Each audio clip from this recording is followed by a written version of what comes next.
Everyone, myself CA Gaurav Shah and welcome back to my channel. As promised, we are coming out with a course which is out of your syllabus but not out of your life, which is stock market. Yes, you heard it right, stock market.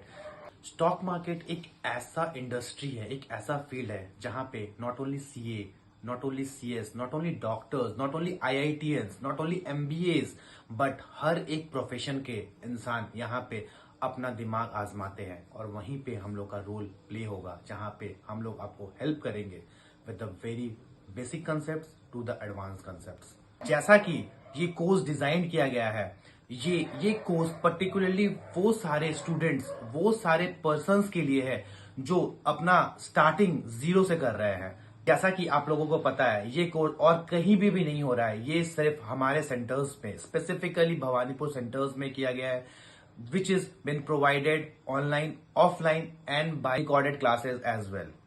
ये course हमने इस तरीके से design किया गया है जहां पे अगर किसी पर्टिकुलर पर्सन को कुछ नहीं भी आता हो, वो अपना जीरो से हीरो का सफर कैसे तय करेगा, वो हम और हमारे गाइडेंस से, विथ आर प्रॉपर गाइडेंस से वो पूरा हो सकेगा। हमारे स्कूल एंड कॉलेजेस में कहीं पे भी फाइनेंशियल लिटरेसी को प्रमोट नहीं किया गया है, बट आप जिस एज में हो, जिस एरा में हो, आप लोगों को फाइनेंशियल लिटरेसी का नॉलेज होना बहुत जरूरी है और यहाँ पे हमारा रोल प्ले करेगा। हम आपको प्रॉपर गाइडेंस देंगे जहां पे आप लोगों को 0 से 100 तक का सफर तय करने में बहुत आसानी होगी।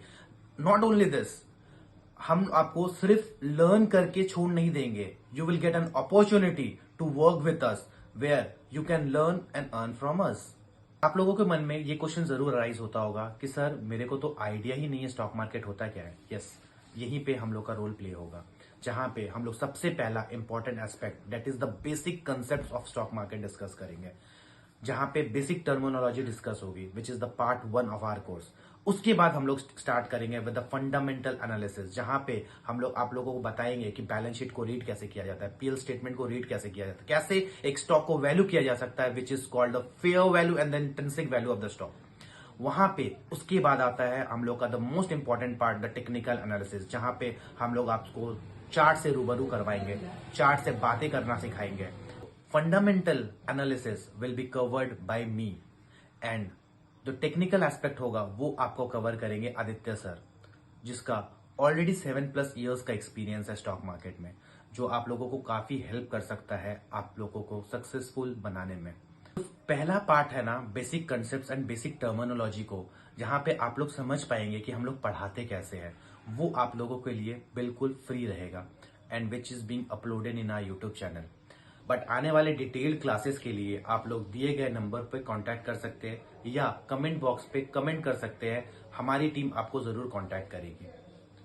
Now enjoy the class and feel free to comment and give your valuable suggestion in the comment box. Thank you. और एक होता है शेयर, दोनों में डिफरेंस किसी को पता है क्या होता है, what is stock, what is shares. उसके बाद हम लोग जाएंगे, उसके बाद हम लोग समझेंगे कि क्या है नहीं है। किसी को भी ब्रीफ आइडिया? तुम लोग बताएगा सर, आप भी स्टूडेंट है सर। जस्ट अपना अपना दिमाग देखो, हम लोग ना इंटरैक्टिव क्लास करेंगे, नहीं यार अभी तक तुम ये लोग जानता होगा क्योंकि लोग पढ़ा रहे हैं। हम लोग पीस ऑफ पेपर है और स्टॉक एक शेयर आपका कोई कंपनी का एक, तो जितना भी आप परसेंटेज आप होल्ड कीजिएगा उतना का उसका मालिक बन जाएंगे। शेयर वो है और स्टॉक कोई बात नहीं, सब कुछ भी कर, हम लोग यहाँ पे सीखना है, सब नया है, एवरीवन इज बिगिनर। शेयर्स का मतलब हम लोग कोई भी एक कंपनी का अगर हम लोग एक शेयर्स को खरीदते हैं, शेयर्स को खरीदते हैं तो हम लोग बोलेंगे हम एक रिलायंस का शेयर्स को खरीदते हैं। लेकिन जब हम लोग एक स्टॉक को खरीदते हैं तो हम लोग एक रिलायंस को भी खरीदते हैं, एक टाटा को भी खरीदते हैं, एक बिरला को भी खरीदते हैं। There is a group of things जो हम लोग को खरीद रहे हैं, उसको हम लोग बोलते हैं स्टॉक। लेकिन अगर हम लोग बोलेंगे कि आज हम एक रिलायंस को खरीदे तो हम लोग एक शेयर्स को खरीदते हैं, ठीक है। तो हम लोग हर कंपनी का अगर शेयर्स को खरीदेंगे तो हम लोग बोलते हैं स्टॉक को खरीद रहे हैं। लेकिन अगर पर्टिकुलर स्पेसिफिक कंपनी को खरीद रहे हैं, एक पर्टिकुलर शेयर्स को खरीद रहे हैं, तो उसमें बोलते हैं ये शेयर्स को। डिफरेंस समझ में आया? एकदम बेसिक से जा रहे हैं, शायद इतना बेसिक्स जिसको कुछ भी नॉलेज नहीं है वो समझ पाएगा, ठीक है। डिफरेंस समझ में आया दोनों में क्या डिफरेंस है? अब सबसे बड़ा क्वेश्चन, कि ये स्टॉक मार्केट एग्जिस्ट क्यों करता है, why this stock market exist, investment पैसा मांगने व्हाई दिस स्टॉक मार्केट, क्या जरूरत पड़ा है ये मार्केट को क्रिएट करने का, ये मार्केट में आने के लिए। मनी का फ्लो बना है और इसका हिस्ट्री पब्लिक से पैसा रेज कर सके। Very good answer. इकोनॉमी हमारा और कोशिश करो ना, इंटरैक्ट करने का कोशिश करो, सोचने का कोशिश करो, थोड़ा दिमाग में प्रेशर देगा तो ऑटोमेटिकली आंसर आएगा।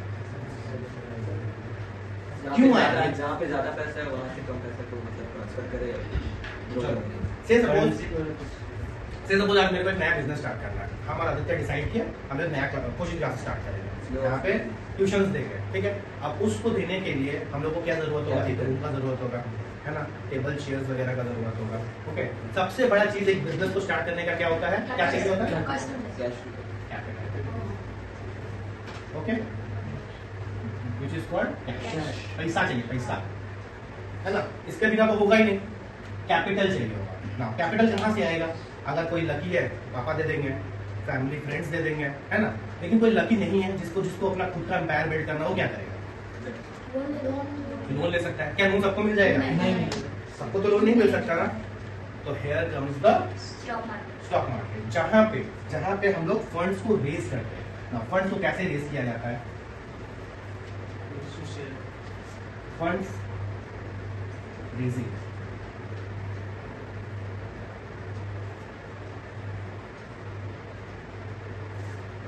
इसका दो एस्पेक्ट है फंड को रेज करने का। कैसे हो सकता है, एक तो सबको पता है लोन, लोन। दूसरा पब्लिक पब्लिक ऑफरिंग। नाउ आज हम और आदित्य मिलके क्या किए, एक नया क्लास स्टार्ट किया, ठीक है, जहाँ पे हम लोग होल्डिंग कितना है, 50% मेरा 50% उसका। शार्क टैंक कौन देखता है, तो वहां पे आके हम लोग क्या बोलता है, इक्विटी डाइल्यूशन, ये सब वर्ड सुना है ना। इक्विटी को क्या करता है हम लोग, डाइल्यूट करता है। जैसे सपोज आज एक इक्विटी को किसी ए और किसी बी ने स्टार्ट किया, उसका 50% है, इसके पास 50% है, ओके। अब पैसा तो चाहिए, बिजनेस को तो खड़ा कर दिया है, बिजनेस आइडिया, लेकिन पैसा तो चाहिए, तो फंड्स को क्या करेंगे, रेज करेंगे। अब फंड्स रेज करने का पर्सपेक्टिव है, या तो हम लोग इन्वेस्टर्स के पास जाते हैं, है ना। जब नया कंपनी नया आता है, जब कंपनी लिस्ट नहीं होता किसी भी स्टॉक एक्सचेंजेस में, तो क्या होता है, हम लोग इन्वेस्टर्स के पास जाना पड़ता है। जैसे शार्क टाइम में देखा है, जाते हैं, पिच करते हैं कि ये भाई मेरा ये प्रेजेंटेशन है, ये है, आप क्या मेरे कंपनी में इन्वेस्ट करना चाहोगे। तो उन लोग फिर देखता है क्या ग्रोथ है, कैसा है, क्या है, नहीं है, क्या इसका फ्यूचर प्रॉस्पेक्ट्स कैसा है, कैसा इसका प्रॉफिट हो सकता है। देखने के बाद वो लोग डिसाइड करता है कि ठीक है हम लोग इस कंपनी में इन्वेस्ट करेंगे या तो कंपनी में इन्वेस्ट नहीं करेंगे, ठीक है ना।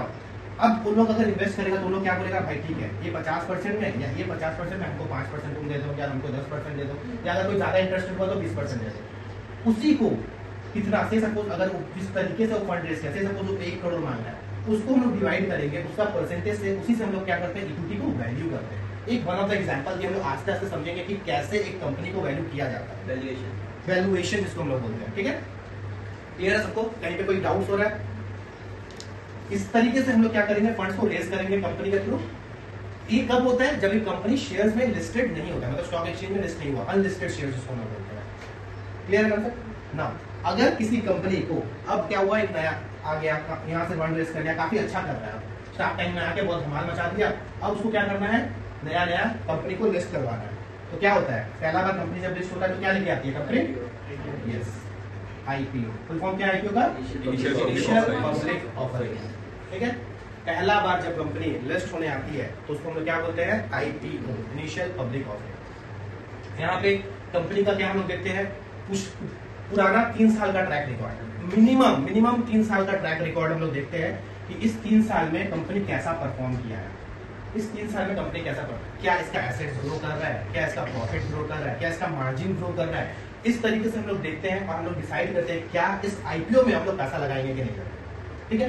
और हम लोग डिसाइड करते हैं, कंपनी को जज करते हैं कि कैसे कंपनी परफॉर्म कर रही है, क्या कर रही है, नहीं कर रही है, उसके बेसिस पे हाँ इस कंपनी में आईपीओ में हम लोग पैसा लगाएंगे और इससे हम लोग पैसा अर्न करेंगे, राइट। दूसरा क्या है, एफपीओ, एनी आइडिया, आईपीओ के बाद वाला further public offering, okay. Now से सपोज हम लोग इक्विटी को डाइल्यूट कर दिया, हम लोग का इक्विटी का डाइल्यूशन के बाद आ गया 30-30%, सर आईपीओ इक्वल टू 40-40%, हाँ बिल्कुल 3 साल का देखिए। 3 साल का ये हम लोग 3 साल का फाइनेंशियल स्टेटमेंट को देखते हैं, देख के हम लोग डिसाइड करते हैं कि इसमें पैसा लगाया जाए कि नहीं लगाया जाए। अब इसमें पैसा आ गया मेरे पास, अब मेरे पास पैसा इसमें आ गया, आने के बाद हम लोग डिसाइड करेंगे, सामने अब कंपनी लिस्ट हो गई है। से सपोज नायका, नायका के बारे में किसी को आइडिया है? पहले क्या थी वो? अनलिस्टेड थी, फिर क्या हुआ? लिस्ट हुआ, है ना? लिस्ट हुआ, धमाकेदार लिस्टिंग हुआ उसके बाद, है ना? ये आईपीओ के थ्रू हुआ था ना। अभी कंपनी को और पैसा चाहिए, कंपनी को और पैसा चाहिए, फिर क्या करेगा? या तो वो लोन लेगा या तो और इक्विटी को डाइल्यूट करेगा। इक्विटी को फिर से डाइल्यूट करते हैं तो उसको हम लोग बोलते हैं फर्दर पब्लिक ऑफरिंग। फिर से लेके आया, अपना कुछ पोर्शन फिर से बेच रहा है। अब जरूरी नहीं है ये शेयर होल्डर्स, ये अब इसमें से अब 40-40 हो गया, अभी 20% तो किसी और के पास है ना। जो लोग अनलिस्टेड के टाइम में खरीदा था वो लोग भी बेच सकता है लिस्टिंग के टाइम में। उन लोगों को भी देख रहा है कि जो शेयर हमको 500 में मिला था आज लिस्ट होने के बाद वो 1000 हो गया है, तो उन लोगों को भी प्रॉफिट हो रहा है। उन लोग भी एक उभरता हुआ कंपनी में पैसा इन्वेस्ट किया, आज कंपनी उभर गया है तो उस लोगों को भी प्रॉफिट चाहिए ना। तो हो सकता है उन लोग भी अपना स्टेक सेल करें। क्लियर हो रहा है? उन लोगों को भी तो पैसा चाहिए ना, उन लोगों को भी अपना स्टेक सेल करना है। इसको हम लोग बोलते हैं एफपीओ। एफपीओ के थ्रू पैसा लेके आना। समझ में आया? क्लियर है ना? जब हम लोग इसके थ्रू भी पैसा लेके आते हैं ना, फिर देर आर मल्टीपल, फिर कंपनी लेके आई, फिर एफपीओ एफपीओ एफपीओ। ये वे ऑफ करने का तरीका जो होता है ना, बार बार इक्विटी को डाइल्यूट करना, इसको हम लोग वीक कंपनी मानते हैं।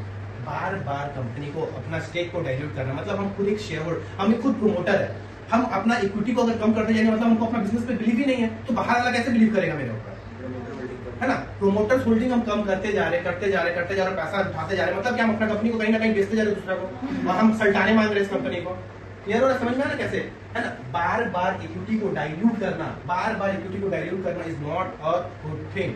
तो हम लोग कभी भी जब हम लोग आगे फंडामेंटल एनालिस्ट और फंडामेंटल रिसर्च करेंगे तो हम लोग समझेंगे अगर कोई भी कंपनी बार बार उसका प्रोमोटर होल्डिंग कम होते जा रहा है, हम लोग दिखाएंगे, हम लोग लाइव दिखाएंगे कैसे क्या डिसाइड करते हैं, कैसे करेंगे। बार बार अगर कम करें हम लोग वहीं पे बोलेंगे सॉरी बाबा हम लोग इस कंपनी में इन्वेस्ट नहीं करेंगे।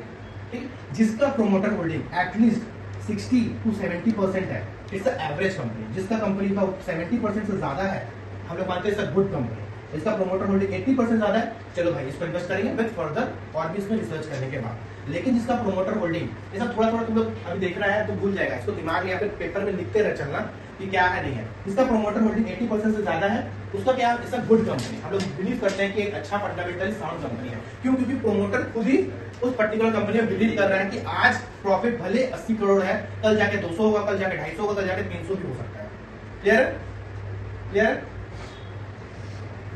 ओके। बट लिस्टिंग के बाद तो एक मिनिमम नंबर ऑफ शेयर्स रहता है ना जो डाइल्यूट यस करते हैं। यस यस, आस्ते आस्ते सब आएगा सब। ओके, अभी हम जस्ट एक बेसिक नॉलेज दे रहे हैं ना, क्योंकि अभी किसी को कुछ भी आइडिया नहीं है क्या होता है प्रोमोटर होल्डिंग, कैसे कम होता है, कितना तक रेंट देना पड़ेगा। ओके, हम लोग आस्ते आस्ते करके सब कुछ समझेंगे ना।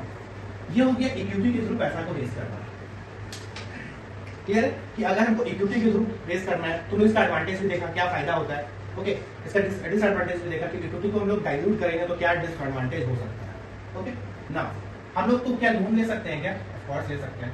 आज तुम रिलायंस का बैलेंस शीट देख लो, 1.5 लाख करोड़ का बैलेंस उन लोग का लोन खड़ा है। तो लोन का एडवांटेज क्या होता है, लोन का डिसएडवांटेज क्या होता है, अभी हम लोग थोड़ा बड़े कोई बता सकता है इसी के बेसिस के थ्रू। प्रमोटर होल्डिंग आपको कम नहीं होगा, आपको आराम से करेक्ट। और तो इक्विटी डाइल्यूट नहीं करना होगा, थोड़ा इंटरेस्ट देना होगा खाली। करेक्ट। और तो बताया कौन क्या है, इंटरेस्ट देना होगा इसमें आपको ये प्रॉफिट। अगर हम इसका कॉन्स का बात करें तो सबसे बड़ा कॉन्स क्या हो सकता है? इंटरेस्ट। करेक्ट, इंटरेस्ट एक ह्यूज फाइनेंस कॉस्ट हम लोग का यहाँ से जाता है, जो बैलेंस शीट में हम लोग को दिखता है, जो हम लोग का प्रॉफिट को क्या करता है? कम कर देता है। इट्स अ गुड और bad? Bad. Of course bad. हम लोग का प्रॉफिट मार्जिन कम होगा तो मतलब क्या होता है, वैल्यूएशन कहीं ना कहीं इफेक्ट करेगा, है ना, कहीं ना कहीं वो शेयर प्राइस में रिफ्लेक्ट करेगा। आज क्वार्टरली रिजल्ट्स आते हैं कंपनीज का, आज एक फाइनेंशियल रिजल्ट्स आते हैं कंपनी का, अगर हम लोग का प्रॉफिट ड्रॉ डाउन हुआ तो कहीं ना कहीं वो इफेक्ट तो करेगा ना हम लोग का कंपनी को। तो हम लोग क्या चाहते हैं कि हम लोग लोन ले, ऑफ कोर्स ले, लेकिन आस्ते आस्ते उस लोन को क्या करें, पे ऑफ करते चले। तो हम लोग एक तो चीज सीखे, जिसका प्रोमोटर होल्डिंग ज्यादा होता है वो बेनिफिशियल है, और जो अपना डेट को कम करते चला गया वो भी कंपनी अच्छी है। ठीक है, हम लोग उसको भी एक सेकंड हम लोग का क्राइटेरिया बना, हम लोग कैसे एक कंपनी को सिलेक्ट करें। तो जैसे देखेंगे हम लोग का फाइनेंस कॉस्ट कम हो रहा है, अपना लोन्स को कम कर रहा है, वैसे वो हम लोग का चीज अच्छा होता है। लेकिन इसका एडवांटेज क्या है, हम लोग तो कौन सा बात है, प्रूफ क्या हो सकता है इसका? सबसे बड़ा प्रूफ तो हो गया हम लोग का कि हम लोग को इक्विटी बार बार डाइल्यूट नहीं करना पड़ रहा है ना, बार बार इक्विटी डाइल्यूशन की तरफ हम लोग नहीं जा रहे हैं। हम लोग क्या किए, एक लोन ले लिए, अगर हम लोग का कंपनी चला तो चला, हम डूबे सही है, इसको भी लेकर डूबेंगे। है ना, बैंक भी जल जाएगा। हम तो डूबे इसको भी लेकर डूबेंगे। चलो ठीक है, आज एक कंसेप्ट आता है जो हम बोलते हैं इसको एनपीए। इसको आइडिया क्या होता है? नॉन परफॉर्मेंस अकाउंट, है ना। विजय माल्या जो इंसान लोन लेके भाग गया है ना, मजा कर रहा है अपना कहीं पे, रशिया में जाके रशियन के साथ मजा आ गया। तो ये क्या होता है? रशिया का तो रशिया में नहीं है, यूके में। ये बोला थाईलैंड में बड़ा बड़ा इंसान अटैक करता है। हाँ वही चीज करेगा ये क्या होता है ना, बैंक्स में नॉन परफॉर्मिंग एसेट होता है ना, जहाँ पे जो लोग भी लोन नहीं पे ऑफ करते हैं, बैंक उसको क्या बोलता है कि ये एसेट मेरा नॉन परफॉर्मिंग एसेट है और it is good of that for that company, for that bank, bad of course bad, है ना। सोच पा रहे हैं तुम लोग, एक अगर लोन किसी को दिया, एक सपोज, और एक अगर एसबीआई अगर किसी को 100 करोड़ का लोन दिया है और वो लेके पैसा भाग गया, तो एक कंपनी एसबीआई के लिए अच्छा है कि खराब है? ऑफ कोर्स खराब है ना, उसका पैसा ही लेके भाग गया। वो सोचा था इससे क्या करेगा, पैसा अर्न करेगा। अब ना ये पैसा कहाँ से लेके आ रहा है? 100 करोड़ कहाँ से लेके आ रहा है? पब्लिक का डिपॉजिट से। हम लोग जो एफडीज क्रिएट करते हैं, हम लोग जो सेविंग्स का पैसा देते हैं, और उससे भी बड़ा आरबीआई से लोग पैसा लेता है। तो है ना, जब लोग सुनते हैं repo rate, reverse repo rate, concept समझ में आया? सब हम लोग आस्ते आस्ते इकोनॉमिक्स पढ़ेंगे। स्टॉक मार्केट एक ऐसा चीज है जहाँ पे हम लोग सब कुछ पढ़ते हैं। हम लोग अकाउंट्स पढ़ते हैं, हम लोग एफएम पढ़ते हैं, हम लोग इकोनॉमिक्स पढ़ते हैं, हम लोग मैथ्स करते हैं, हम लोग स्टैट्स करते हैं, हम लोग सब कुछ लगाते हैं। इसीलिए ये आया है स्टॉक मार्केट। यहाँ पे सिर्फ इंजीनियर्स, डॉक्टर्स, ये आईपीएस, आईएएस, कोई सब कोई इन्वेस्ट करता है, सब कोई अपना दिमाग लगाता है। तो सोचो किस तरीके का ये मार्केट होगा। ये एक कुआं है, समुंदर है, समुंदर जहाँ पे इतना नॉलेज भी कम है, इतना नॉलेज भी कम है और इतना नॉलेज भी कम है। आस्ते आस्ते आस्ते आस्ते बट बाय द टाइम तुम लोग जब मेरे साथ एसोसिएटेड रहेगा तो एटलीस्ट कुछ नहीं तो बाय जब तक तुम लोग एक अपना एक नॉर्मल दिमाग से सोचने का क्राइटेरिया में आ जाएगा ना कि हाँ अब हमको क्या करना है, नहीं करना है, एक बहुत स्ट्रॉन्ग फंडामेंटली तुम लोग अपना दिमाग को बना लेगा कि हाँ आने वाला कल में तुमको कोई ऐसा नहीं बोलेगा कि हाँ ठीक है एक शेयर बाय कर ले। तुम अपना दिमाग खुद लगाएगा कि हाँ मेरे को बाय करना चाहिए भी कि नहीं करना चाहिए। मेरे हिसाब से ये कंपनी, मेरा फ्रेंड बोला, आप ये तुम लोग क्या सुना होगा, पापा लोग जनरली क्या बोलते हैं, हाँ फलाना बोला है बाय करने का तो मतलब करने का, है ना। हर्षद मेहता का टाइम पे क्या था कि हर्षद मेहता बोला है बाय करने का, बोल के बाय किया, वो तो कमा लिया, बाकी का क्या हुआ, क्या समझ में आया? तो हम लोग क्या करते हैं, हम लोग खुद अपने आप में भरोसा करेंगे, अपने आप में बिलीव रखेंगे कि हाँ हम जितना समझे, हम जितना जानते हैं उसके अकॉर्डिंगली हमको इन्वेस्ट करना चाहिए या नहीं करना चाहिए। क्लियर है? और इस शेयर्स कंपनी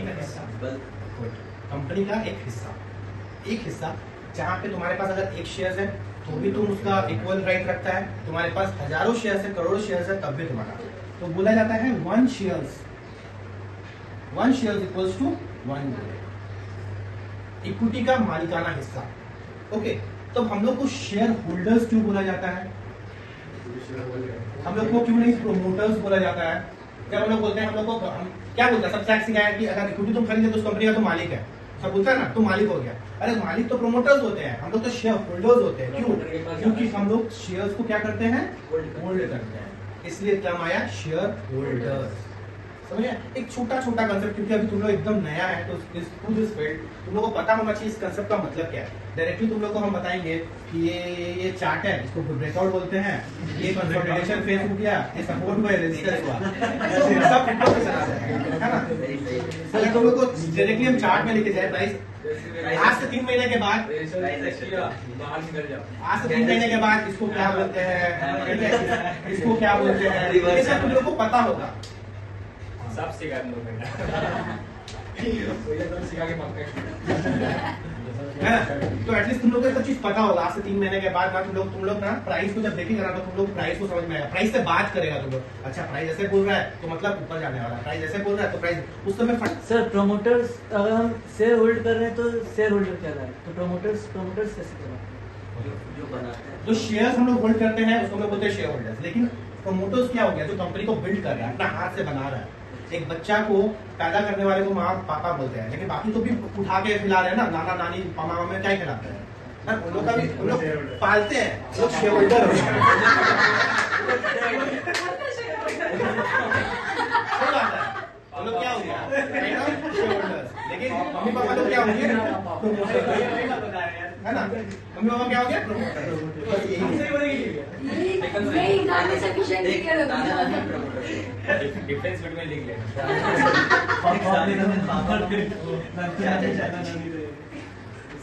सब प्रमोटर का पापा बोल गया।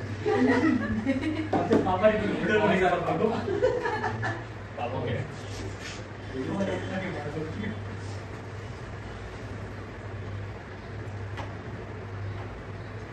जब हम लोग शेयर्स को बात करते हैं कि शेयर्स को हम लोग को बाय करना चाहिए या फिर सेल करना चाहिए, कब बाय करना चाहिए, कब सेल करना चाहिए, कितने में बाय करना चाहिए, कितने में सेल करना चाहिए, उसका दो एस्पेक्ट है इसको बताने का। इसको हम लोग बोलते हैं फंडामेंटल एनालिसिस और दूसरा होता है टेक्निकल एनालिसिस, है ना? ओके, फंडामेंटल एनालिसिस क्या होता है, टेक्निकल एनालिसिस क्या होता है, एक पर्टिकुलरली आज तो कुछ भी नहीं बता पाएंगे, आने वाला क्लासेस में हम लोग इसको डिस्कस करेंगे। शेयर्स को वैल्यूएशन कैसे करता है, okay? Now there are many criteria, एक शेयर्स को कैसे वैल्यू कर सकते हैं। अभी हम लोग बताएं, हम लोग उसका बैलेंस शीट को रीड करेंगे, हम लोग उसका पीएल को देखेंगे, हम लोग रेशियोज एनालिसिस देखेंगे। There are many other things जहाँ पे हम लोग को देख के हम लोग एक शेयर्स को क्या करते हैं, वैल्यू करते हैं।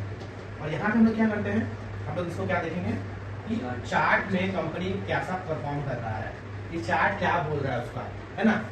हम लोग एक याद रखना, लॉन्ग टर्म इन्वेस्टिंग, जब हम लोग लॉन्ग टर्म का बात करते हैं वो किससे आता है, वो ड्राइव होता है फंडामेंटल एनालिसिस से, कि आने वाला कल में मेरा शेयर्स का क्या वैल्यू हो सकता है। जो टाटा का स्टॉक कोरोना के टाइम में 80 रुपीज हो गया था, आज वही टाटा मोटर्स 950 रुपए में ट्रेड कर रहा है। कितने साल में? सिर्फ 2 से 6 साल में, 4 साल 3.5 साल मान के चलो मोटा मोटी। 2020 में आया था ना, मार्च 20 में, तो ठीक है मोटा मोटी, हाँ 3 साल 4 साल हो गया, है ना? कहाँ वैल्यूएशन देख रहे थे आप, कहाँ पे है, कितना टाइम्स हो गया है, 11 टाइम्स 11-12 टाइम्स ऑलमोस्ट, मतलब तुम्हारा 1 लाख कितना बन गया होगा, 11 लाख, इतना बोलता है ना सबका सब। इंस्टाग्राम में तुम लोग देखा ना कि 1 लाख का कितना 50 लाख बन गया, मेरा इतना का शेयर इतना बन गया है, अभी यहाँ लगा दो 10 साल बाद इतना बन जाएगा। लेकिन कितने लोग इतना होल्ड कर पाए, है ना? टाटा मोटर्स, अगर हम अपना पर्सनल बात करें, हम करीब 230 में उठाए थे, 430 आ गए थे, हम सेल करने को बहुत ज्यादा वैल्यू हो गया, हम 430 में बेच दिए थे, 450 में बेच दिए थे, लेकिन वही 450 का 950 हो गया। हमको क्या अफसोस हुआ है? अफसोस हुआ है, हाँ मेरा कि कहीं जो मेरा जो चीज 450 का एक साल पहले सुल्तान ले लेते हैं तो अभी 7 लाख तो वो डबल हो गया होता, आज लगते थे तो डबल हो भैया, गया। आपका कितना लेकिन व्हाट, क्या पता ये क्या पता ये 450 का चीज अगर 100 रुपया हो जाता तब हमको क्या लगता, वाह भाई वाह, खिलाड़ी तो करनी है। लेकिन ऐसा नहीं, उसको स्टॉक मार्केट में एक चीज हमेशा याद रखना, स्टॉक मार्केट में हमेशा एक चीज याद रखना, हम लोग कभी भी बॉटम में नहीं खरीद सकते और ऊपर में नहीं बेच सकते, हम लोग को यहाँ पे प्ले करना पड़ेगा। सब लोग यहाँ पे लड़ाई करेगा, कोई यहाँ पे खरीद के यहाँ पे बेच नहीं सकता, ठीक है ना? किसी का भी दम नहीं है तो यहाँ पे खरीद ले और यहाँ पे बेच ले, हाँ? एकदम लास्ट तक हाँ, एकदम लास्ट तक टिक जाए, है ना? जो हम लोग को करना होगा यहीं पे करना पड़ेगा। भैया जो आया सब अपना, बाकी सब एग्जैक्टली, ये तो मेरा डायलॉग है, जो आया वो अपना, बाकी सब सबका, ठीक है? उसका ऊपर गया इसने बोला ना कि जैसे क्या होता है ना, हम लोग फंडामेंटल से क्या करते हैं, हम लोग सिर्फ डिटरमाइन करते हैं एक स्टॉक का क्या वैल्यू होता है। मान के चलते हैं कि हम लोग एक टाटा मोटर्स का वैल्यूएशन कर रहे हैं, है ना? कि आज शेयर 100 रुपए में है, हो सकता है 3 साल के बाद 300 रुपए में हो। इसको कैसे एनालाइज करते हैं, कैसे क्या करते हैं, हम लोग सीखेंगे कैसे इसको निकालते हैं कि हाँ हो सकता है इसका वैल्यू इतना हो, लेकिन कितना तक ये जो सफर है कितने जन होल्ड कर पाते हैं, ये हम लोग जो कॉम्बिनेशन बैठाते हैं फंडामेंटल प्लस टेक्निकल एनालिसिस, ये पूरा का पूरा चीज को हम लोग बोलते हैं एक्चुअल कोर्स। ये पूरा का पूरा एक्चुअल कोर्स में कोई सिर्फ फंडामेंटल सीख रहा है, कोई सिर्फ टेक्निकल सीख रहा है, ऐसा नहीं चलता है। फंडामेंटल प्लस टेक्निकल का कोर्स को हम लोग डिग्री कॉम्बिनेशन बोलते हैं, है ना? जो दोनों चीज हम लोग करवाएंगे यहाँ। नाउ द थिंग इज कि अगर सिंपल सा एक चीज हम लोग बताते हैं कि इंजीनियर को इंजीनियर बनने में कितना टाइम लगता है, 4 साल। उनसे इंजीनियर 5 साल में अरे 1 साल निकालता है ना जेई निकालता है ना भैया, बोला पेट से ही नहीं रहता जेई निकालना भी तो ओके, टाइम एक नॉर्मल एक डॉक्टर को डॉक्टर बनने में कितना टाइम लगता है? 10 साल 6 साल 5 साल में MBBS के लिए 5 एमबीबीएस के लिए 5 साल, ठीक है ना? या तो किल डेथ ऑफ समवन, बोलते हैं कि यूरोप करते करते 35 साल तक करता है। एक नॉर्मल सीए बनने में कितना टाइम लगता है? कितना भी टाइम लगता है, नॉर्मली 5 साल, है ना? तो तुम लोग को क्या लगता है कि ये तुम लोग आज जो सीख रहा है ये 2 महीना 4 महीने में सीख लेगा? नहीं। है ना? जिंदगी को क्या करना पड़ेगा, टाइम देना पड़ेगा, टाइम देना पड़ेगा। है ना। कोई हो सकता है 1 साल में, जिसका थोड़ा सा दिमाग लग रहा है वो 1 साल में चीज निकाल रहा है, किसी को 2 साल लगता है, किसी को 3 साल लगता है, किसी को 4 साल लगता है, किसी को 5 साल लगता है, किसी को 10 साल लगने के बाद में बोलता है क्या चल रहा है। उसको अभी भी नहीं क्लियर है कि क्या चल रहा है। तो इस सबका सबसे ज्यादा टूल क्या है, एक ही चीज टूल है, सब चीज का एक ही चीज टूल है, वो है हार्ड वर्क। जितना मेहनत करेंगे, जितना अपना दिमाग को यूटिलाइज करेंगे, और इस फील्ड, ये एक ऐसा फील्ड है ना जहाँ पे बोलते हैं, तुम लोग सुनता है कि जो साल भर का पैसा होता है एक महीना में बन सकता है ना। लेकिन हम लोग को पैसा देख के अभी नहीं आना है। तुम लोग अभी एकदम नया बेस फॉर्मेशन कर रहा है, सीड्स लगा रहा है। तुम लोग सोच रहे हैं आज सीड्स लगाएंगे, कल मैंगो होगा तो हम खाली खा लेते हैं, उसके चक्कर में वो भी मरेगा और मैंगो भी नहीं खा पाएगा, है ना। तो भाई पेड़ को भी बनने में प्रॉपर, प्लांट को भी कभी बनने में टाइम लगता है ना। तो तुम लोग को वो चीज का टाइम देना पड़ेगा, थोड़ा सा टाइम देना पड़ेगा, थोड़ा सा अपना दिमाग को यूटिलाइज करना होगा, मेहनत करना पड़ेगा। द थिंग इज ना, यहाँ पे ये जो कोर्स बनाने का एक मेन मोटिव है ना, I just want to build a team of hard working people, जो लोग मिलके मेरे साथ रिसर्च करेंगे, जो लोग मेरे साथ मिलके एनालाइज करेंगे कि हम लोग से सपोज आज हम किसी एक पर्सन को बोल दिया टाटा मोटर्स कर दो, तो किसी को हम लोग बोल दिया कि भाई तुम रिलायंस का करो। हम लोग जब हम लोग ये टीम वर्क करेंगे ना, और उस मिलके हम लोग जब एनालाइज करेंगे और जब हम लोग उसमें पैसा लगाएंगे ना, तो उसका मजा ही अलग होगा, क्योंकि एक टीम में वॉल स्ट्रीट बहुत बड़ा चीज है, ठीक है। तो जो ट्रेडिंग कर रहा है, तो I want to build a team of hard working people. आज से या तो हो सकता है ना, यहाँ से निकलने के बाद बहुत जन कोई किसी फील्ड में जा रहा है, कोई किसी फील्ड में जा रहा है, बट अल्टीमेटली गोल क्या है? अल्टीमेटली तो सबका माइंड क्लियर है, क्या हमको चाहिए अल्टीमेटली बोलते हैं कि at the end of the day what matters is money, है ना। मनी है तो हनी है ना। तो अल्टीमेट गोल तो वही होना चाहिए। बट मेरा क्या है ना, अभी तुम लोग एकदम मतलब जस्ट जो पीपल आर 20, 18, 19, 21 ये एज का तुम लोग है, एकदम फ्रेश माइंड है। तो तुम लोग का जितना दिमाग चलेगा ना, एक 35 साल 40 साल वाले को नहीं चलेगा। तुम लोग एकदम फ्रेश माइंड से आपको सब कुछ सीख रहा है।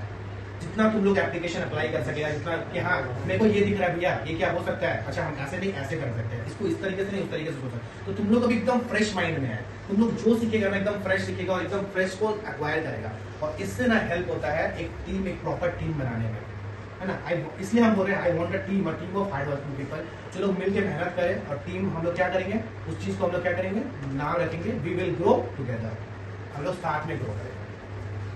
दूसरा टीम का नाम हम लोग पढ़ा कि हम लोग शेयर्स किसको बोलते हैं, क्या करते हैं, नहीं करते हैं, स्टॉक किसको बोलते हैं, फंडामेंटल एनालिसिस क्या होता है, थोड़ा मोड़ा टेक्निकल एनालिसिस क्या होता है, थोड़ा मोड़ा जाने आस्ते आस्ते हर एक क्लास में उसका डेप्थ में जाएंगे।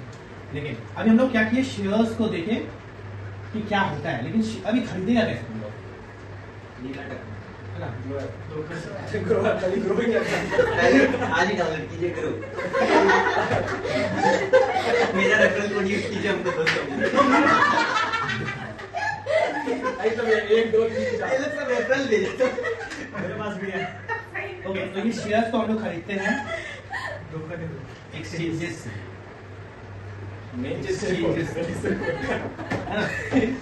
शेयर्स को हम लोग खरीदते कहाँ हैं, एक्सचेंजेस से। किसी को आइडिया है कौन हम लोग का कौन सा? NSE, BSE, NX, ये भी है मल्टी कमोडिटी। ठीक नहीं, हम लोग का 2 बड़ा मेजर एक्सचेंजेस है, जिसको हम लोग बोलते हैं NSE that is national stock exchange and BSE stock exchange, है ना। और एक और MCX, ऐसा बहुत सारा एक्सचेंजेस था जो आस्ते आस्ते जैसे हम लोग का कैलकाटा स्टॉक एक्सचेंजेस भी था, है ना। वो क्या हो गया, बंद हो गया, है ना, वो बंद ही हो गया। और ये होता है स्टॉक ट्रेड करने के लिए, या स्टॉक को हम लोग ओके, स्टॉक हम लोग का जो ट्रेड होता है या स्टॉक को हम लोग इन्वेस्ट करते हैं, वो लोग कहाँ करते हैं, हम लोग NSE और BSE के थ्रू करते हैं, है ना।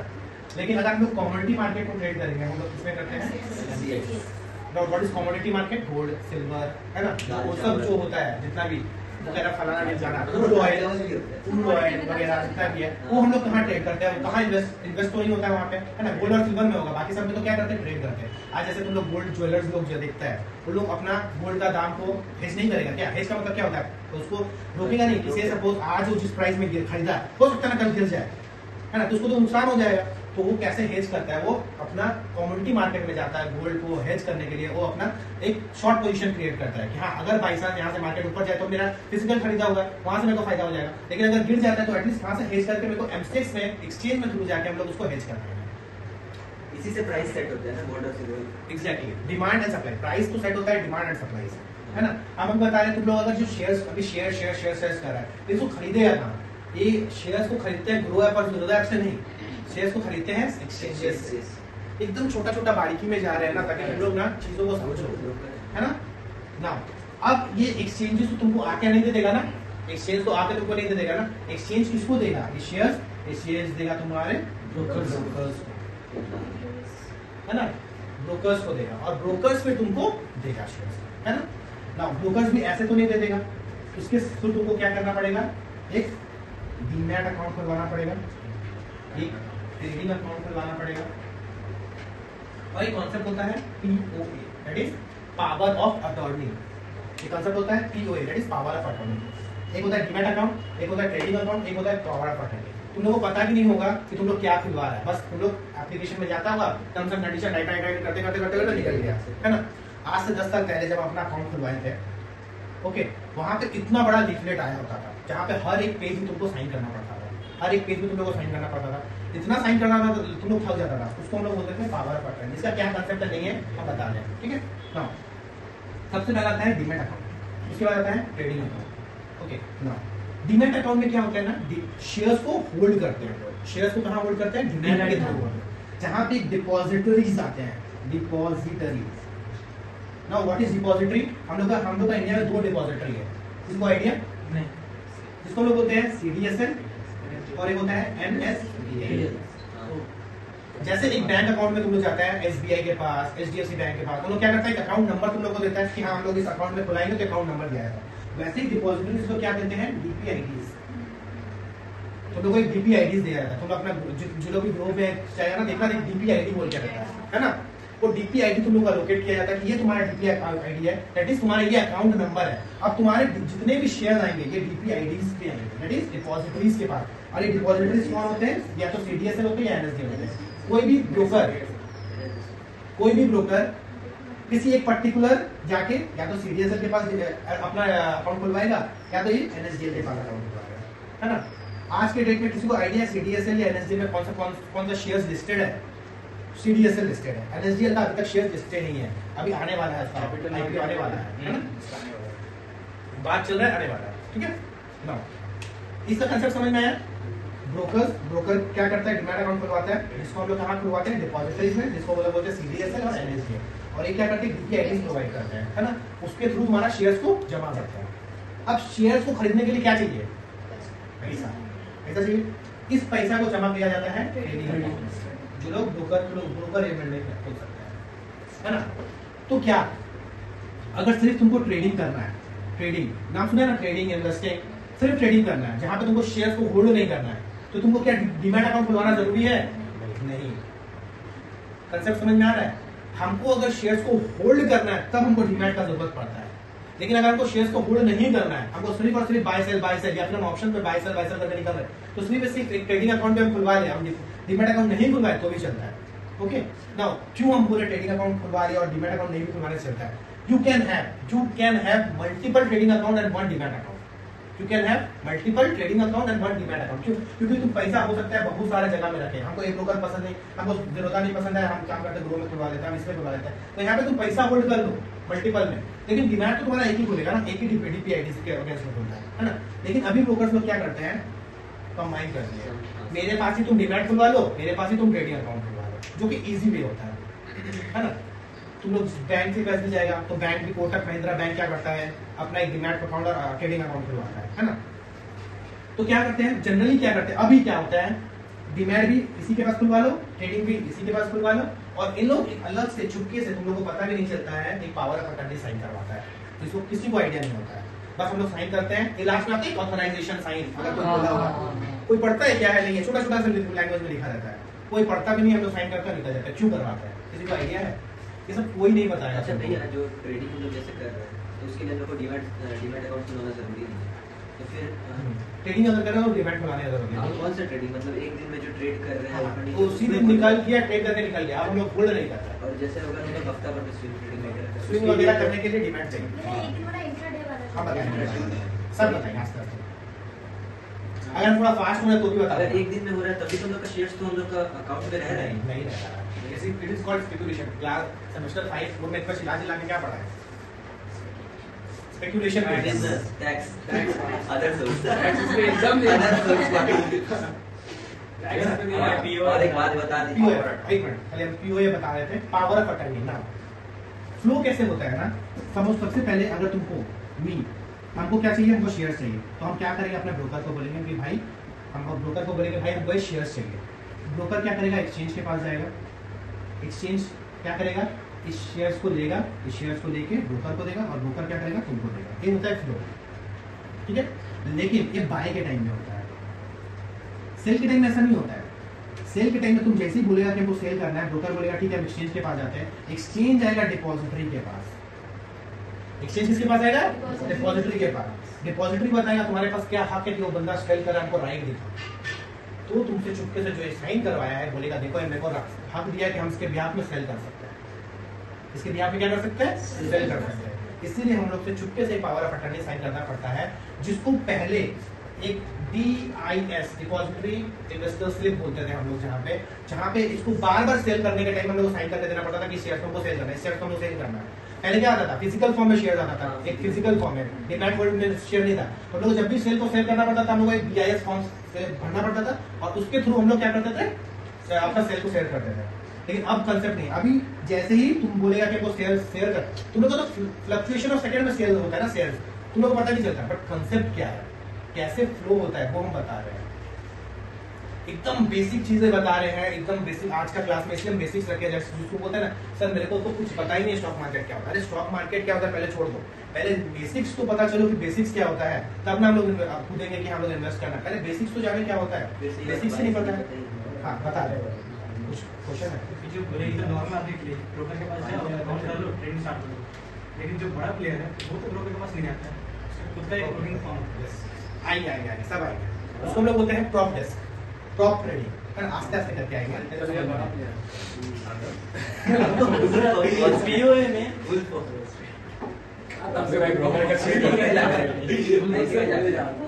ओके, पावर ऑफ अटर्नी का कंसेप्ट क्या है ना, पावर ऑफ अटर्नी का सिंपल से एक ही कंसेप्ट है कि अगर हम लोग को शेयर्स को सेल करना है ना, तो वो ऐसे सेल नहीं होगा, मेरे पास से मेरा प्रॉपर्टी को छीना जा रहा है। बाय करने के टाइम में ठीक है तुम पैसा दो तो तुमको शेयर दे देंगे, लेकिन सेल करने के टाइम में प्रॉब्लम होता है। सेल करने के टाइम में चाहे तुम कोई भी चीज को सेल करो, प्रॉपर्टी को भी सेल करो तो इतना सारा स्टैम्प तुमको लगाया जाएगा, बहुत कुछ प्रॉब्लम होता है सेल करने के टाइम, क्योंकि प्रॉपर्टी सेल होता है। एक तरीके से शेयर्स मेरा क्या है, एसेट है, एसेट को सेल किया जा रहा है, और वो भी हम किसको दे रहे हैं, एक ऐसे पर्सन को जिसको हम जानते ही नहीं है। तब ये ब्रोकर क्या करेगा ना, तुमसे एक क्या करेगा, पावर ऑफ अटर्नी साइन करवाता है कि भाई देख ले तेरे बिहाफ में क्या हम सेल कर सकते हैं सर, तो तुमको पता भी नहीं, तुम तो बोला ठीक है मजे में हम साइन कर देते हैं, तो जो मजा में तुमसे साइन करवा रहा है इसका मतलब ही यही है। आधा जन को जो लोग आज भी इन्वेस्टिंग करते हैं उसको कंसेप्ट ही नहीं हो पता है कि भाई पावर ऑफ अटर्नी क्या होता है। हम लोग बस हाँ सेल करता है, अब बिहाफ में सब तो अब भी है ना कंसेप्ट, सब अब भी कंसेप्ट है। क्यों? क्योंकि ब्रोकर लेवल पे एक बहुत बड़ा ब्रोकर क्या किया था, शेयर को सेल करता चला गया, उसको पास सामने पता ही नहीं है, सामने वाले को पार्टी को पता ही नहीं है कि क्या हो रहा है, क्या हो रहा है। क्यों? क्योंकि उसके पास तो पावर ऑफ अटर्नी है, तो सेल कर सकता है। वो क्या किया, शेयर को सेल किया, क्या किया तुम्हारे बिहाफ में क्या कर रहा है। से सपोज तुम्हारे पास रिलायंस इंडस्ट्रीज लिमिटेड का 1 करोड़ का शेयर पड़ा हुआ है। अब तुमको पता है ब्रोकर लेवल क्या होता है, लोग दूर पहुंचा हुआ इंसान रहता है, उसको पता है आज रिलायंस ये जो इसका भाव 2000 रुपया चल रहा है, हमको पता है 6 महीना में इसका भाव 1500 होने वाला है। ये क्या किया, शेयर को पहले ही सेल कर दिया, 2000 में सेल कर दिया तुमसे बिना पूछे, और जैसे ही 1500 आया फिर से वो बाय कर लिया, तो उसको 500 रुपए का 1 करोड़ में प्रॉफिट। तो ऐसा कितना सारे अकाउंट में प्रॉफिट काम करता है। तो इस लेवल में ना क्या हो रहा था ना, बहुत धांधलीबाजी चल रहा था। ये पहले होता था जब ये जब एक कंसेप्ट टीपिन का वगैरह टिपिन का कंसेप्ट नहीं आया, ये जो ऑनलाइन जब नहीं हुआ था तब कब आया? हाँ जब ऑनलाइन नहीं पेपर क्या और तुम्हारा ऑनलाइन के टाइम पे भी तुमसे पावर ऑफ अटर्नी ले लिया जाता था और तुमको पता भी नहीं चलता था कब। ये जो टिपिन वगैरह कंसेप्ट तो अब भी आया ना, तुम लोग जो देख रहे हैं कि सेल करने के टाइम में टिपिन वगैरह लगता है, इससे भी बहुत आस्ते आस्ते हर्षद मेहता जैसा इंसान आया। For me he was a hero, but the thing is कि आस्ते आस्ते तो लोग मार्केट को इस तरीके से मैनिपुलेट किया ना, मतलब रह के मार्केट के अंदर रह के इतना तरीके से मैनिपुलेट किया कि सामने वाले को बहुत सा फायदा उठाया गया है ना। तो अभी हम लोग कहाँ आ रहे थे, पावर ऑफ अटर्नी। समझ में कंसेप्ट क्या है, डिमेट क्या होता है, ट्रेडिंग क्या होता है, पावर ऑफ अटर्नी क्या होता है। ऐसा हुआ था तो उन लोगों तो होल्डिंग्स में तो फिर दिखाता होगा ना कि आपका उन लोगों को पता ही नहीं चलेगा ना। अगर से सपोज मेरे पास बड़ा बड़ा जो लोग जिसके पास हजारों करोड़ रुपया है, अब उसका 1 करोड़ शेयर्स पता, छोटा सा समुद्र से छोटा सा पानी निकाल के लेके चल जाएगा ऐसा करके, अगर तू क्या ही पता चलेगा उसको, कितना ही पता चल जाएगा। बैंक में कंसेप्ट आया था जहाँ पे से सपोज तुम्हारे पास 1000 या 20 पैसा है ना, ये कंसेप्ट हम तो हम बताए भी थे। 1000 रुपया 20 पैसा, 1000 रुपया 40 पैसा, 1000 रुपया 50 पैसा, ये क्या करता था, यहाँ से 10 पैसा 10 पैसा 10 पैसा करके करोड़ों अकाउंट से निकाल रहा था बैंक, है ना। इससे इस पैसा से करते करते करते करते कितना बड़ा कॉर्पस जमा कर दिया। इस तरीके का भी फ्रॉड होता है, जहाँ पे तुम्हारे अकाउंट से 10 पैसा चला जाएगा तुमको क्या ही फर्क पड़ेगा, 1 रुपया चला जाएगा तो क्या ही है, क्या ही है। लेकिन ऐसे ऐसे करके करोड़ों करोड़ों अकाउंट से जाते थे और उससे ना बहुत बड़ा एक कॉर्पस बना है। इसको हम लोग स्कैम बोलते हैं, काइंड ऑफ स्कैम। तो ये भी एक स्कैम हुआ था जहाँ पे शेयर्स को हम लोग को निकाल के मेरे इजाजत है तुम बेचो ना, लेकिन जब हम बोलेंगे तब बेचो। हमको नहीं कमाना है शेयर्स 1500 हो गया 2000 रुपया हो गया, हम चाहते हैं रिलायंस 3000 होगा तब बेचेंगे। रिलायंस का भाव कितना है, 3000 रुपया, है ना। तो अब क्या करेंगे 500 रुपया का धांधलीबाजी करके, हमको चाहिए रिलायंस 3000 नहीं 5000 होगा आने का टाइम में, तो 5000 में बेचेंगे, है ना। हमको लॉन्ग टर्म इन्वेस्टिंग में बेनिफिट दिखता है, हमको छोटा मोटा धांधलीबाजी में पैसा नहीं दिखता। क्लियर है कंसेप्ट? इस बार में इतना सारा कुछ जा रहा है, थोड़ा थोड़ा करके एक्यूमुलेट करो, नहीं तो सब। तो ये फ्लो कैसे किया अभी, जैसे हमको शेयर चाहिए, गौरव को एक शेयर चाहिए, ठीक है, रिलायंस खरीदना है उसको, तो क्या करेगा, ब्रोकर के पास जाएगा। हम तो रिलायंस कंपनी के पास जाएंगे, कहीं को रिलायंस के पास है ना, इसका जो फ्लो होता है तो ब्रोकर लेवल पे जाएगा। ब्रोकर क्या पहुंच सकता है, ब्रोकर मुकेश अंबानी के पास पहुंच सकता है, तो हम ब्रोकर आपको रिलायंस का शेयर है भाई जैसे, है ना। वो किसको जानता है, रिलायंस कंपनी किसको जानता है, एक्सचेंज को, NSE BSE को जानता है ना, national stock exchange, Bombay stock exchange को जानता है, वो इसको जानता है। वो क्या करेगा, रिलायंस इसको देगा शेयर, है ना, और ये लोग क्या करेगा, ब्रोकर्स को देगा और ब्रोकर्स फिर हमको देगा। ये फ्लो होता है जो हम लोग को पता नहीं होता, हम लोग के पास तो शेयर तुरंत आ जाता है। क्यों? क्योंकि हमको शेयर बाय करना है, सुजीत से ले लिए, सुजीत को बाय करना है, वो इससे ले लिया, उसको इससे ले लिया, हम लोग आपस में ही लड़ना पड़ रहे हैं। हम लोग थोड़ी रिलायंस में मुकेश अंबानी का शेयर लेने जाते हैं, मुकेश अंबानी का शेयर तो कांस्टेंट है, समझ आ रहा है ना। क्लियर है? अब पावर ऑफ अटर्नी क्यों आया? क्योंकि हमको अगर हमको शेयर्स को सेल करना है तो डिपॉजिटरी बिना तुम्हारा साइन किए हुए पेपर्स को वो क्या करेगा, एक्सेप्ट ही नहीं करेगा, टेक्नोलॉजी नहीं करेगा। सेलिंग टाइम में क्या होता है, सेलिंग टाइम में क्या होता है?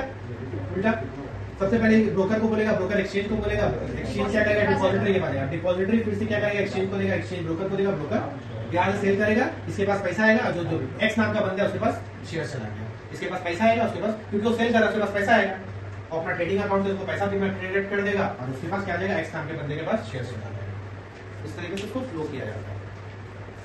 क्लियर है?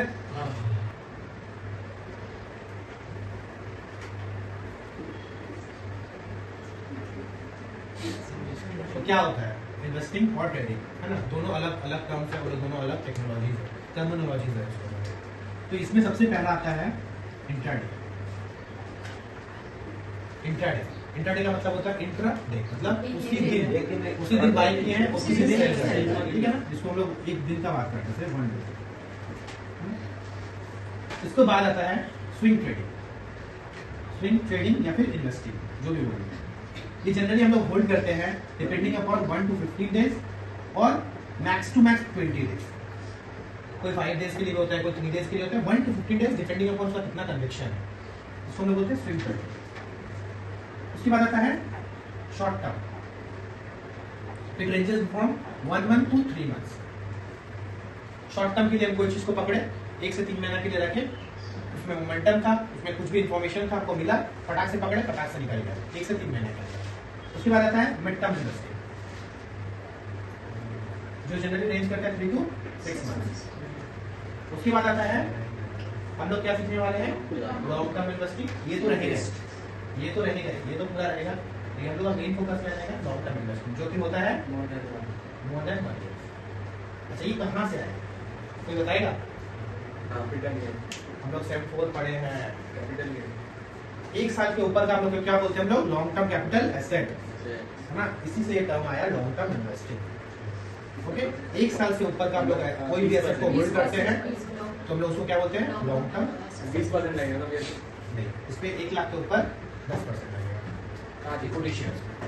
लॉन्ग टर्म कैपिटल एसेट में जो हम लोग पढ़ते तो 20% वो अलग 1.5 लाख तक डील था। शेयर्स था। हाँ, 1.5 लाख तक डील 1 था। लाख। क्या करके आया आपने? भैया पता है एक और बात तो ये फ्लो है हम लोग का basically, ठीक है। Intraday swing, short term, mid term है, लॉन्ग टर्म इन्वेस्टिंग का। Okay, thank you for watching the video and hopefully you liked the video as well. If you have any suggestions, feel free to comment in our comment box and give your valuable suggestions. Thank you. And don't forget to like, share and subscribe with your friends and help us to grow.